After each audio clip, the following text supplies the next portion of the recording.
Olá, internauta do Hora Campinas, seguidor de nossas plataformas digitais, no Jornal Digital, nas redes sociais. Estamos aqui na Prefeitura Municipal de Campinas.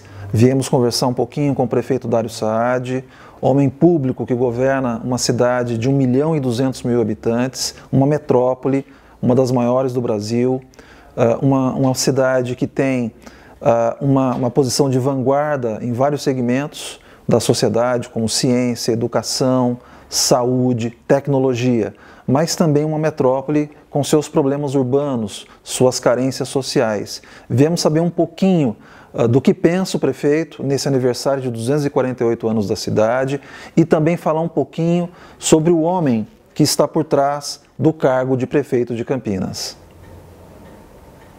Prefeito, obrigado por receber o Hora Campinas nessa entrevista do aniversário de 248 anos. Eu queria começar perguntando para o senhor qual que é a sua história com a cidade antes de assumir o cargo. Olha, Marcelo, a minha história começou em 82, exatamente em fevereiro de 82, quando eu vim fazer faculdade de medicina. Engraçado que eu passei em duas faculdades. Eu passei em Campinas, na PUC de Campinas, e Catanduva, que a faculdade lá se chamava FAMECA, Faculdade de Medicina de Catanduva. E meu pai falou para mim: Dário, Catanduva é mais perto, é uma cidade menor, mais fácil de viver, mas você vai para Campinas. Campinas é uma cidade maravilhosa. Meu pai tinha já uma admiração por Campinas, ele falava de Campinas com muito orgulho, e a gente era um pequeno produtor de café, e as mudas que a gente plantava eram todas desenvolvidas aqui no IAC. E meu pai falava, essas mudas vieram de Campinas, foram desenvolvidas em Campinas, e meu pai ficou muito feliz. E eu cheguei em Campinas com essa visão que meu pai tinha. Aí fiz faculdade de medicina, me formei no final de 87, fui fazer residência médica, que na época era um estágio em urologia no Mário Gatti, na Casa de Saúde. Depois prestei concurso no Mário Gatti, virei médico concursado. Logo em 93 eu fui presidente do Mário Gatti, a convite do Magalhães Teixeira, que era prefeito na época. Fiquei 2 anos lá e assumi o meu mandato de vereador e fui reeleito 4 vezes, depois fui presidente da Câmara, fui secretário de esportes durante 5 anos e me candidatei a prefeito em 2020. Tá joia. E Dário, quais foram as primeiras impressões que você teve como migrante, né? Um migrante que sai do interior de São Paulo, da cidade de Pedregulho, e que chega a Campinas? O que você encontrou em Campinas? Olha, eu morei 2 anos em Ribeirão Preto antes de vir para Campinas. Eu fiz na época chamava terceiro colegial e depois 1 ano de cursinho. Na verdade, o que me impressionou, eu já tinha me impressionado com Ribeirão Preto, que era uma cidade muito grande.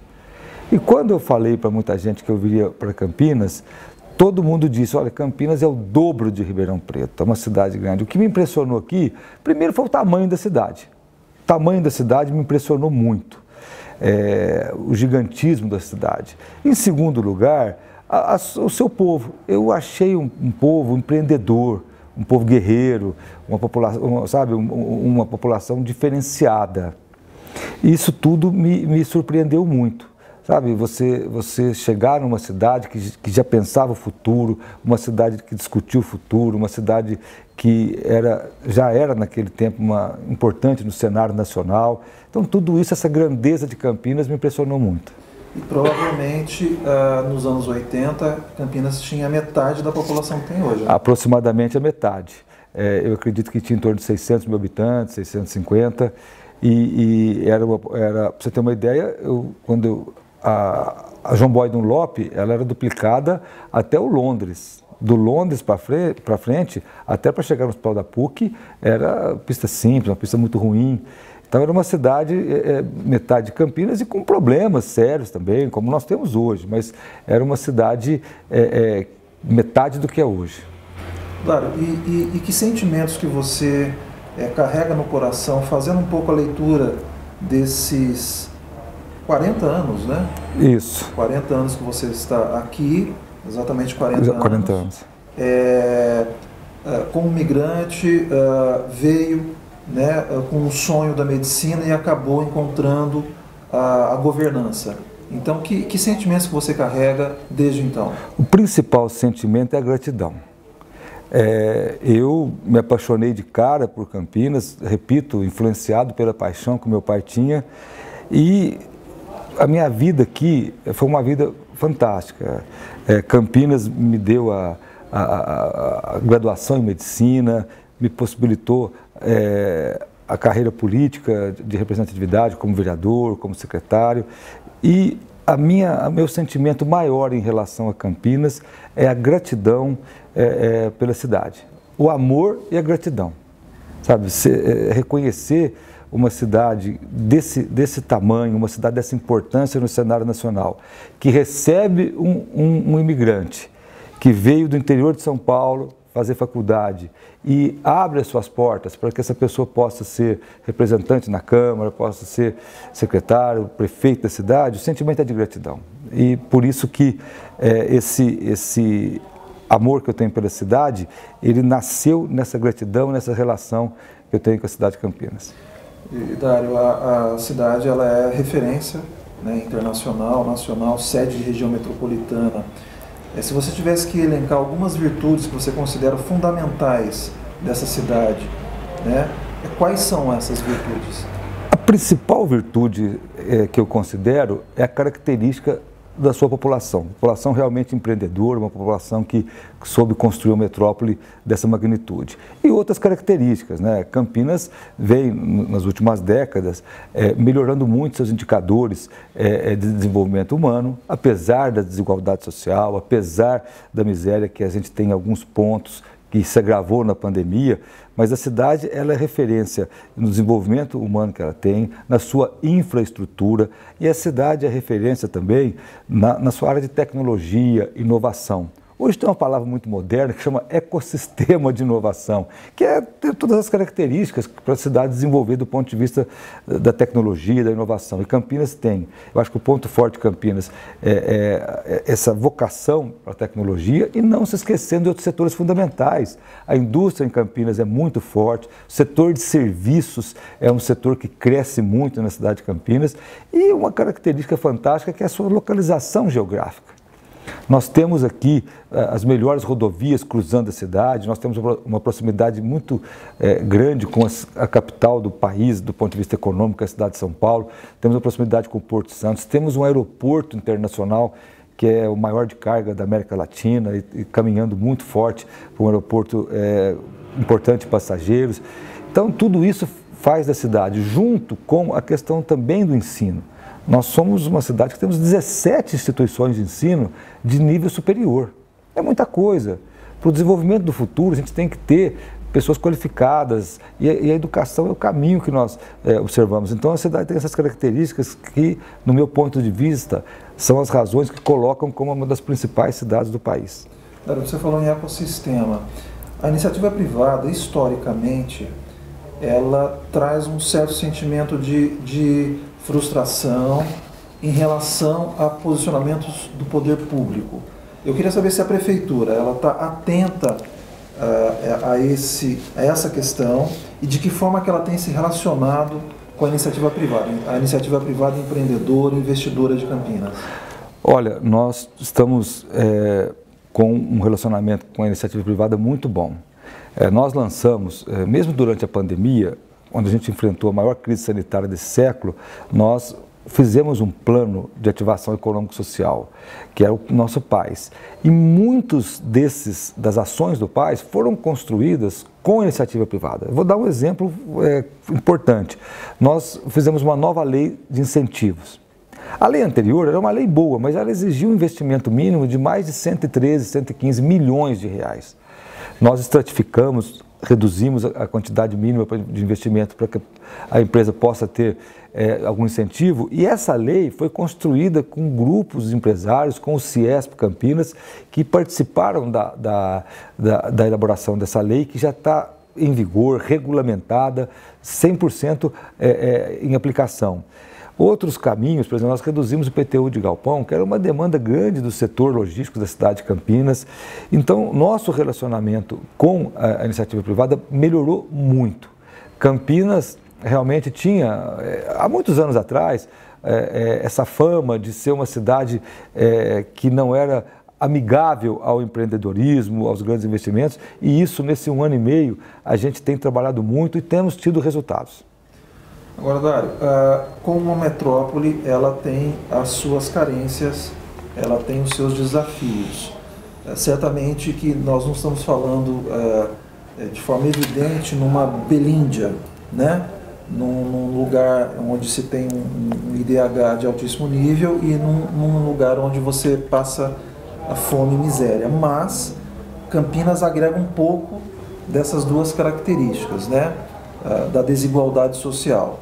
Eu queria que você falasse, na sua visão como prefeito, que desafios são os mais urgentes na sua visão sobre a questão da desigualdade. Olha, primeiro que nós temos uma característica que eu considero muito diferente da Índia, né? Que é uma classe média muito numerosa e também muito poderosa. Mas, infelizmente, temos sim uma desigualdade social, temos um percentual de famílias que vivem em vulnerabilidade e eu acho que esse é o grande desafio. E esse desafio, ele foi amplificado na pandemia. A pandemia, durante quase 2 anos, 2 anos e pouco, ela fez com que muitas pessoas que não tinham uma qualificação, que não tinham uma condição melhor de empregabilidade, perdessem sua renda. Nós reduzimos o funcionamento de bares, restaurantes, eventos, uma série de situações que contrata muita mão de obra que não necessita de tanta qualificação. E isso aumentou nosso percentual de famílias e pessoas em grau de vulnerabilidade.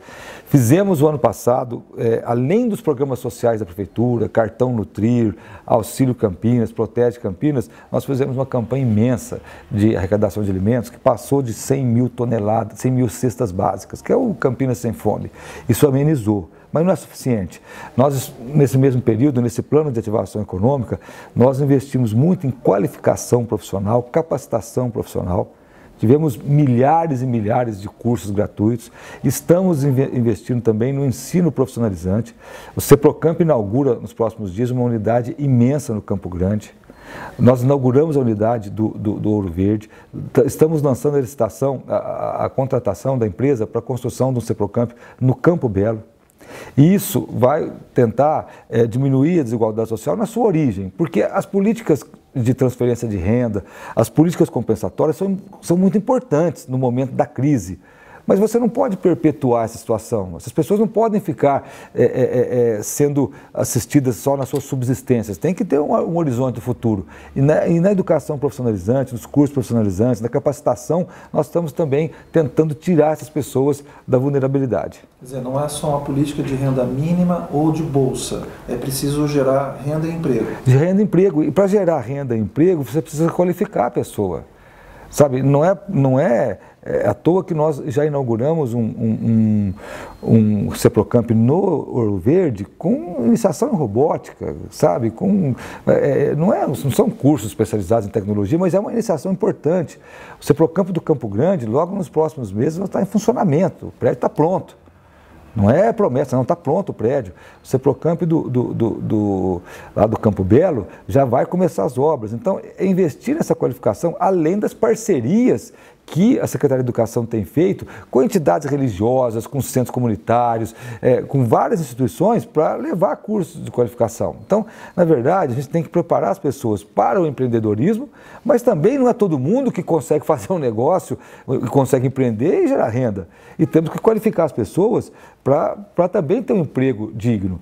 Hoje, um porteiro, por exemplo, se ele não tiver minimamente um conhecimento de informática, um conhecimento de tecnologia, ele não consegue acessar. Ele vai ter que ficar no seu serviço, acessar computador, acessar câmeras. Então, se você não tiver uma qualificação mínima, essa pessoa vai ficar excluída do mercado de trabalho. Não adianta, e o mercado de trabalho tem ficado muito exigente também, exigindo uma qualificação mais apurada. Dário, Campinas tem uma obra gigantesca de mobilidade urbana, que é o BRT. Houve toda uma expectativa, né, na gestão passada da sociedade em relação à inauguração e da sua implementação formal. Você está em 1 ano e meio de gestão. O que o campineiro pode esperar da implantação efetiva do BRT? Olha, em relação à obra, nós tivemos problemas com um consórcio. Há uns 4, 5 meses atrás, esse consórcio atrasou, nós multamos em 10 milhões de reais. O consórcio, dentro da regra da lei, retomou as obras e fez uma parte. A gente suspendeu a multa. Agora ele atrasou novamente e nós estamos nesses dias analisando, inclusive, um recurso desse consórcio, porque o que eles alegam é o seguinte, que o preço do material de construção subiu muito. O cimento subiu, o ferro subiu, tudo subiu. A gente sabe que a inflação da construção civil foi maior do que a inflação dos índices oficiais. Isso todo mundo que fez alguma reforma, comprou algum material de construção vê. Agora, nós temos que aplicar os reajustes que a lei e o contrato permitem. Nós vamos dar nem um centavo a mais para tentar resolver o problema de um jeito errado. Então, nesses próximos dias, se esse consórcio não nos comprovar que vai concluir a obra, certamente será rescindido o contrato e aplicada uma multa, inclusive, muito mais pesada. E aí nós vamos relicitar essa parte da obra que faltou. Então, nós fomos no limite, nós demos os realinhamentos de preço, os reajustes que a lei e o contrato previa. Agora, a minha ansiedade é imensa para concluir essa obra, mas eu não posso, por conta dessa ansiedade, atropelar, dar um reajuste maior do que a lei permite, dar um realinhamento de preço maior do que a lei permite e cometer uma irregularidade. Então nós estamos tratando rigorosamente esse assunto e nos próximos dias, se não tiver uma solução ou vislumbrarmos uma solução, serão aplicadas as maiores penalidades que a lei permite. Em relação à operação do sistema, nós estamos finalizando o edital de licitação, deve ser publicado entre final de agosto, final de julho, começo de agosto, para consulta pública. Vamos deixar em 3 meses de consulta pública. Isso causou um pouco de atraso, por quê? É importante ressaltar. Legalmente, eu não precisaria de fazer uma consulta pública. Eu poderia publicar o edital, simplesmente, dentro da regra da Lei 8666, e fazer o processo de licitação. Mas no ano retrasado, quando foi publicado o edital de licitação, o Ministério Público solicitou 3 meses de consulta pública. E nós avaliamos o seguinte, se nós publicássemos o edital, final de julho, começo de agosto, já diretamente para valer, sem fazer consulta pública, a gente já está descumprindo uma decisão do Ministério Público que teve no outro edital, mas certamente iríamos ser questionados nesse. Porque se o Ministério Público, se a Justiça viu a necessidade de um período de 3 meses de consulta pública naquele edital, nesse não será diferente. Então, colocaremos nas próximas semanas o edital em consulta pública durante 3 meses. Já fizemos audiência pública na cidade inteira e depois disso vamos publicar o edital. Estamos discutindo os prazos para implantação. Infelizmente, o período que nós estamos fazendo o edital é um período difícil. Por quê? O preço do óleo diesel nunca esteve tão caro. Nunca esteve tão caro. Eu participo da Frente Nacional dos Prefeitos e lá essa questão do transporte é uma questão extremamente complicada e os prefeitos estão desesperados. O prefeito de Salvador perguntou para mim, Dário, como é que está o transporte em Campinas? Eu falei, temos problemas, estamos fazendo licitação, uma situação complexa. Ele falou, então tá bom, aqui em Salvador as empresas devolveram o contrato para a prefeitura, simplesmente devolveram. Não queremos mais operar.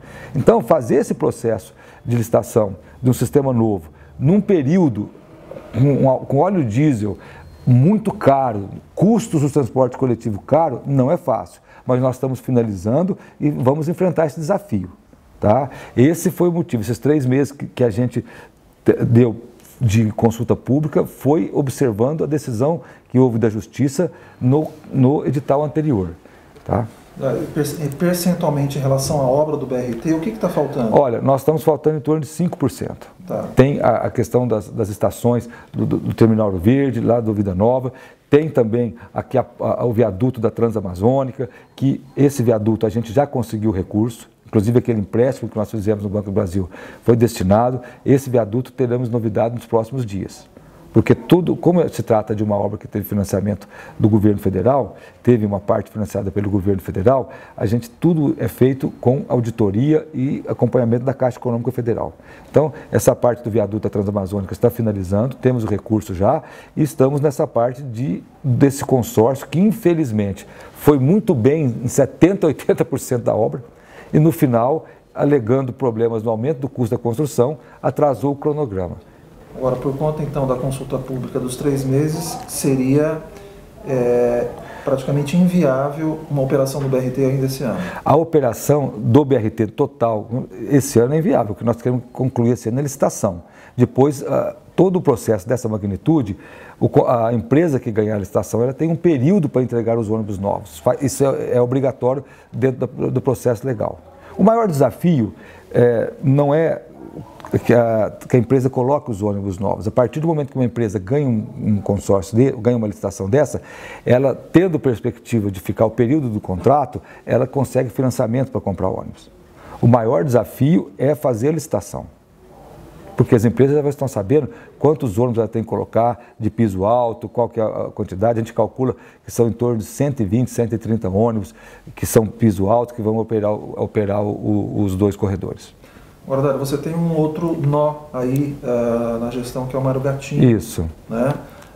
Conta um pouquinho para o nosso leitor em que estágio está a questão do hospital. Na verdade, o Mário Gatinho, compromisso meu foi construir o Mário Gatinho, implantar o Mário Gatinho no prédio do Hospital Metropolitano. Inclusive fiz várias filmagens lá. E tudo caminhou bem até que a pandemia veio, Marcelo, e nós ficamos com mais de 230 pacientes na fila de enfermaria e UTI. E a gestão do Mário Gatti, da Secretaria de Saúde, indicou a intervenção naquele hospital para atender Covid. E foi a melhor decisão que nós tivemos na pandemia. A melhor. Muita gente pergunta, prefeito, aquele hospital metropolitano foi importante na pandemia? Eu respondo com números. Nós atendemos lá, Marcelo, 50 mil pacientes com Covid. Internamos 1.700 pessoas. Se aquele hospital não fosse feita a intervenção, não fosse utilizado para atendimento de Covid, nós entraríamos em colapso em Campinas. Por quê? Porque atendemos muita gente da região também. Sempre atendemos e não foi diferente, não reclamamos, é uma coisa histórica, mas na pandemia aumentou. Então, aquele hospital foi o hospital que deu equilíbrio ao atendimento da Covid e permitiu com que Campinas atendesse. Onde eu iria atender 50 mil pessoas, onde eu iria internar 1.700 pessoas na pandemia. Então, esse fato de ter usado aquela unidade para atendimento de Covid atrasou. Aí o pessoal falou, prefeito, mas não é só tirar o hospital e pôr a criança? Não é. A pediatria, ela exige adequações diferentes. Os pediatras falam muito, olha, a criança não é um adulto pequeno, é todo um processo diferente.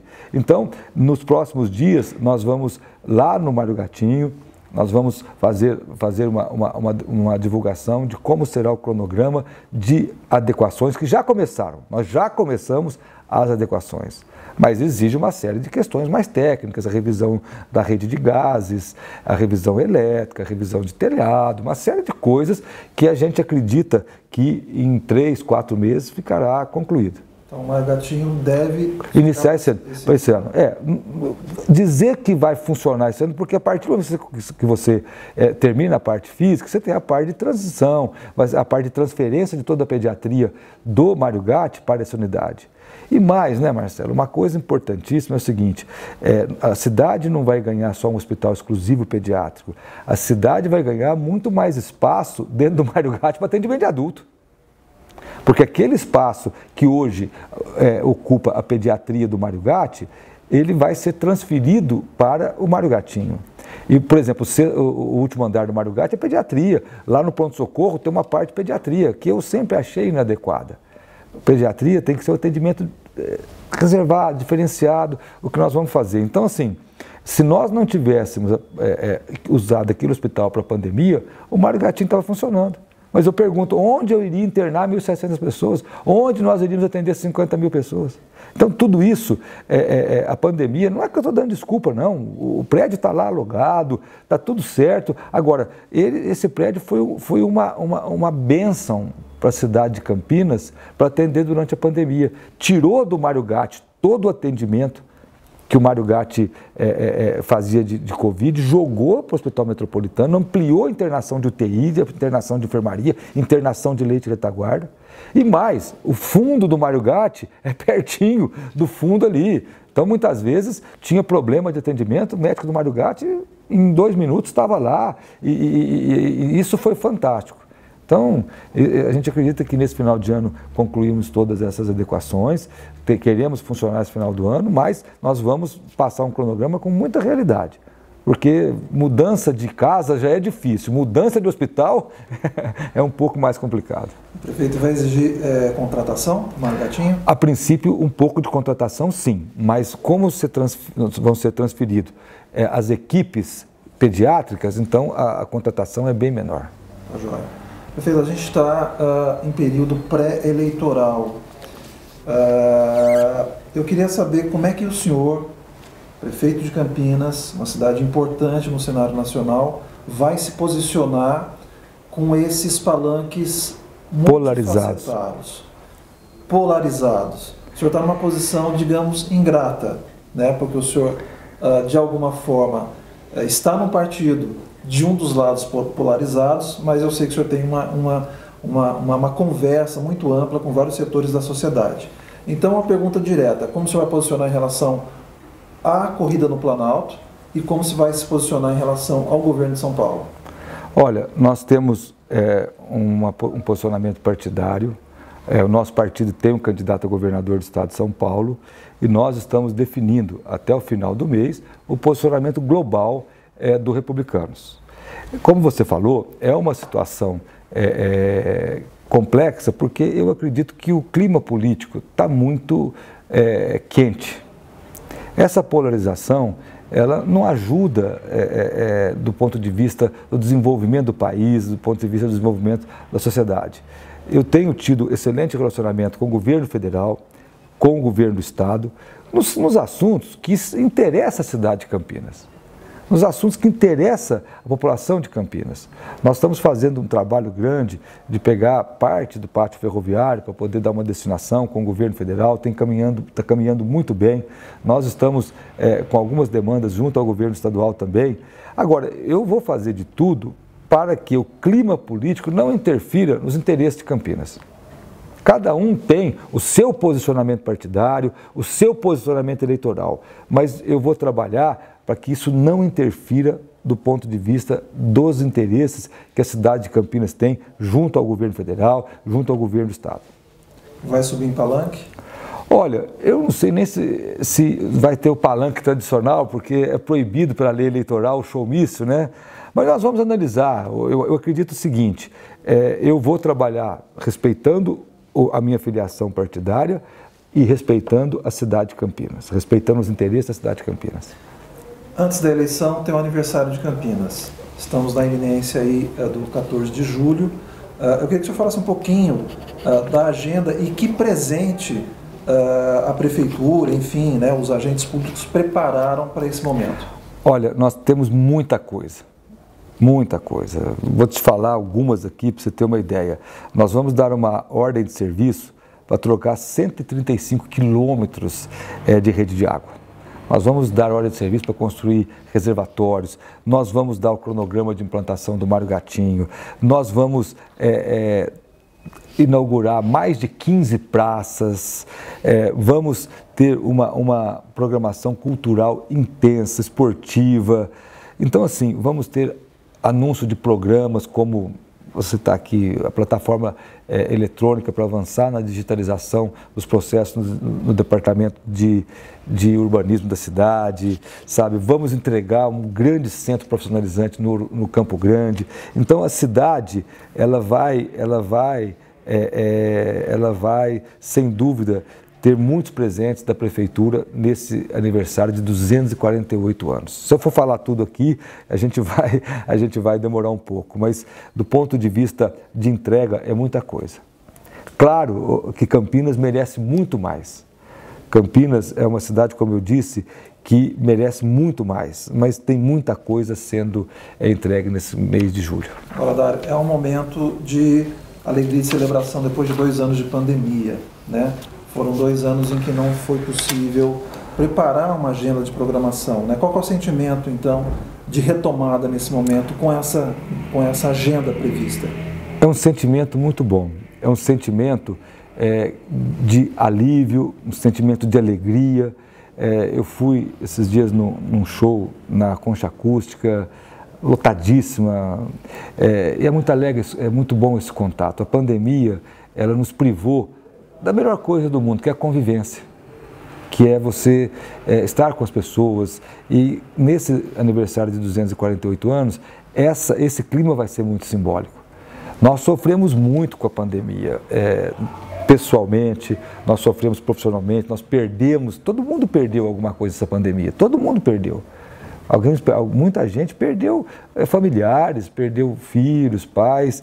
Então é um momento de celebração também. São 248 anos de uma cidade que tem uma história maravilhosa, de uma cidade que tem uma população empreendedora, guerreira, fantástica. E esse vai ser um aniversário simbólico depois de 2 anos de tanto sofrimento. Eu não gosto de falar muito, mas durante a pior fase da pandemia, o ano passado, estruturas de retaguarda dos pronto-atendimentos, pronto-socorros, mas isso me estressou muito. E chegar nesse aniversário de Campinas, numa situação não maravilhosa, a gente sempre está enfrentando problemas, mas numa situação que você pode voltar a conviver, é muito gratificante. Agradeço, Dário, em nome do Hora Campinas, obrigado por seu tempo. Eu agradeço a possibilidade e vamos dar os parabéns para a melhor cidade do mundo, que é Campinas. Obrigado.